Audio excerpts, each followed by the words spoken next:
In September of 2013, we experienced some record flooding here in Colorado. And it was amazing to watch the water just keep coming. And as the St. Vrain Valley flooded, our church was thrust into the forefront because the Boulder County Sheriff called and asked, hey, could you guys help us out? Would you be able to take in people who were evacuating from the entire town of Lyons? As a church, I think all of us have a role to play. Our churches are unique, and each one has a unique facility, a unique mission, a unique opportunity. But I think it's important that each one of us find a niche or a place that we can plug in during an emergency.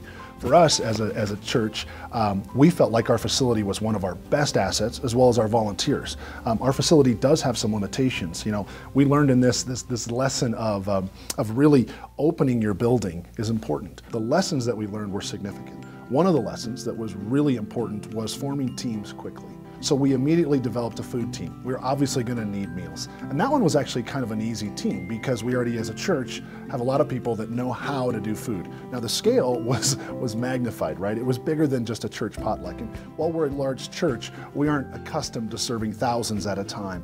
But our food team flew into action very quickly. Another team that was really important was our actual hospitality team, focusing on people coming in. And we're very good at guest services. On a weekend, we serve a lot of guests at our church, and they come in, they have information and questions. So we mobilized those folks very quickly to say, can you serve for guest services? Almost an intake process that a lot of organizations would start to think about of how do we actually bring people into the shelter? How would we know that they're safe and well? So we developed a list. We mobilized our IT folks to actually create a spreadsheet that could be shared with other organizations through things like Google Docs and various other internet tools, but where that tool could actually be shared around other organizations and at other shelters. Another team that we created was just a basic needs kind of team.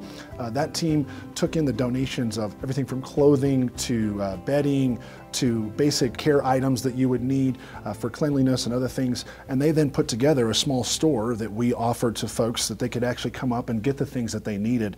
And so that team was responsible for that. We had a whole nother team that had to accept all those donations. And so that team began creating a place where people could do drop off and donations of supplies that were needed for the center. You know, during this emergency, we learned a lot of things. One of the lessons that I would say that's really important is to begin now.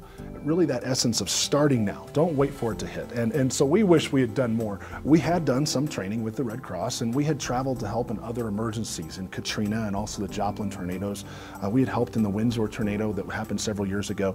And so we began a bit, but we wish we'd begun more. And so even now, we've already begun to do more things to stage resources, basic things like sleeping bags and air mattresses and cots that can be stored in a closet that are very easy to be able to provide for 50 or 100 or 200 people, depending on the size of your church or organization. But beginning now and starting that process, we're also doing emergency preparedness training through our church, offering that for everyone, that they can come and learn how to just prepare for themselves, but also the next step of how do we shelter others. So we've begun working with the Red Cross to establish an arrangement ahead of time that would say what kind of resources can we count on from the Red Cross or other organizations, and what stuff can we prepare ahead of time to have in place. Another lesson that I think that's really important that sometimes happens in emergency is because of the crisis, we tend to shut down.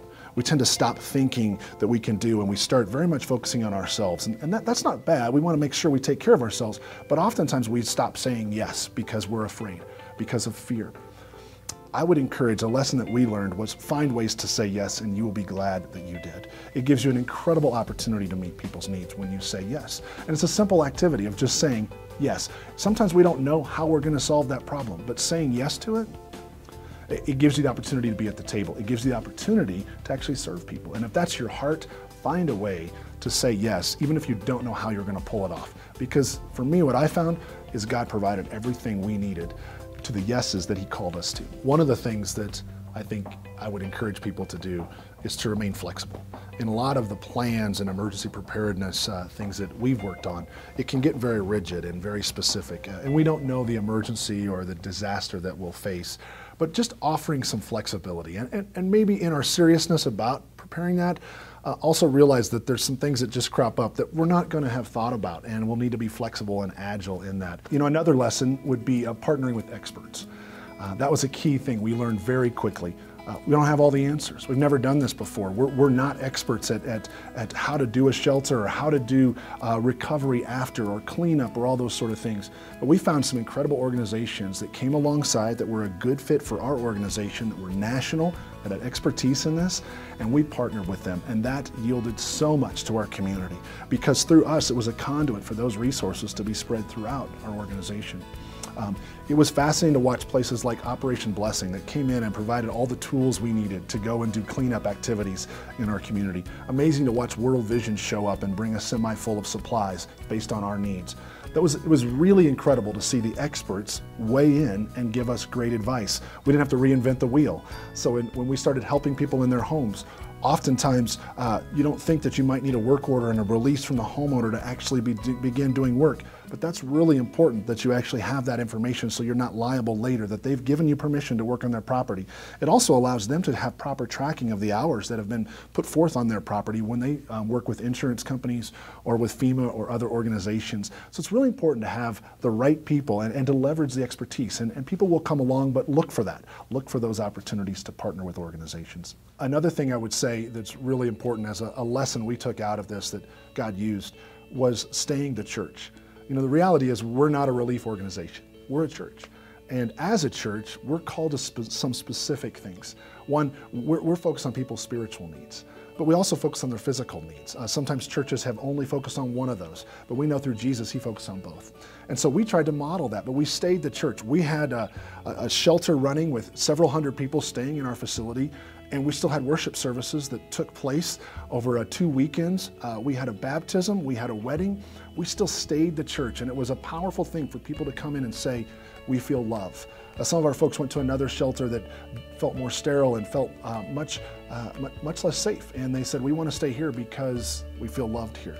And I think that's an important thing that churches or nonprofit organizations can focus on is how they care for people. And for us, we wanted to stay the church in the midst of sharing our facility. That people would know, yes, we're Christians and we do this because it's who we are, but we care about you as people. Another lesson that I think is really important is to persevere.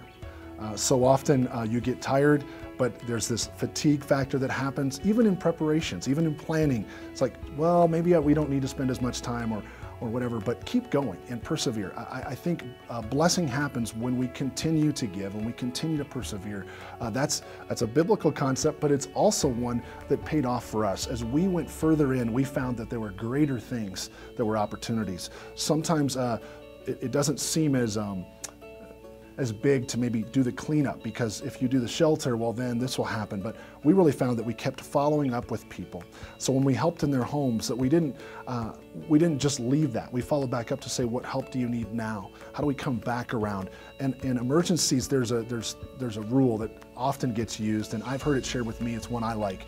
It's the 7 days, it's the 7 weeks, and it's the 7 months. 7, 7, 7. So 7 days is usually the scope of most emergencies, the time where you're sheltering, the time where you're taking people in. And that's really that constitutes the emergency. The 7 weeks is usually the recovery or the cleanup. But really, that's just the initial stages of assessment, of cleaning out basements when there's flooding, of trying to find initial housing, short-term housing for people.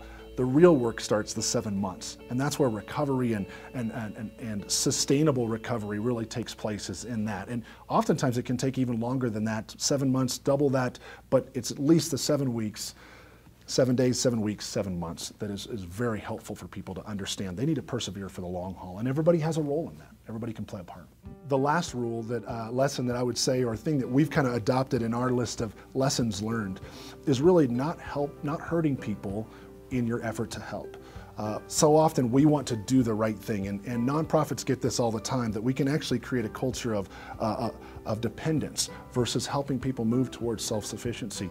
And in this, one of the things we had to do was really to make sure we weren't giving out bad information, to always check our information as the latest information as people are needing assistance, needing to know about road closures, that we updated that regularly, that we were in contact. Additionally, we don't want to give them bad advice.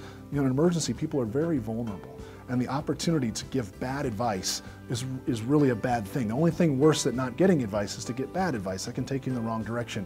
and our desire to help people can end up hurting them. So we made sure that we found out directly from FEMA what it was they needed. How could they register with the appropriate disaster number? How could they actually have the right paperwork? And we tried to walk people through that to make sure that we were knowledgeable in the process so that we could walk others through it and not giving them bad information, not telling them to go in the wrong places. And we really tried to work hard on that. So I'd say that's a great thing to focus on. It's just not hurting and you're helping. But one of the really cool things I noticed, and I've tried to work on, is the idea of getting people's contact information and getting relationships developed well in advance. Because you know, when the water hits and things, the emergency strikes, it really comes down to whose call will you answer in the middle of the night on your cell phone? Who's in your contact information? When the caller ID pops up, is it someone you'll take their call? Is there enough relationship there that you can begin to work together? And that's why it's important ahead of time to really spend time on relationship, to forge those bonds of we're in this together, of preparedness, of resiliency. I think that's really, for me, what I've learned about preparedness and resiliency is the relationships. So often we use those words, and what a resilient community is, it's a community that has a lot of relationships built into it. So I think that's important. And staying connected, routine, regular updating of that. You know, people move on, people change roles, but how do we have a process for that that actually keeps that up to date, where each person that plays a role is at the table, and ahead of time we begin to think about and talk about what we can do and what we can't do. As a church, we tried to be of help as best we could. And we made many mistakes. We don't have this all figured out. We're walking with it just like many churches and organizations are walking with this. And I think you learn as you go. I'm thankful to have been a part of it. I'm thankful for the way we were able to meet the needs of our community and help in that. But recognizing that as a church, we don't have it all figured out, and none of us do. But we keep trying to come back to the table and help where we can and make a difference for the people, our neighbors, that we are called to love. Each church has got to decide what is their niche and how can they individually meet the needs. Some will need to volunteer to do cleanup after the emergency. Some will be very much needed during the emergency. But everybody finding a spot where they can plug in, they can leverage the resources that they have, the connections that they have to do the opportunity and to meet the needs.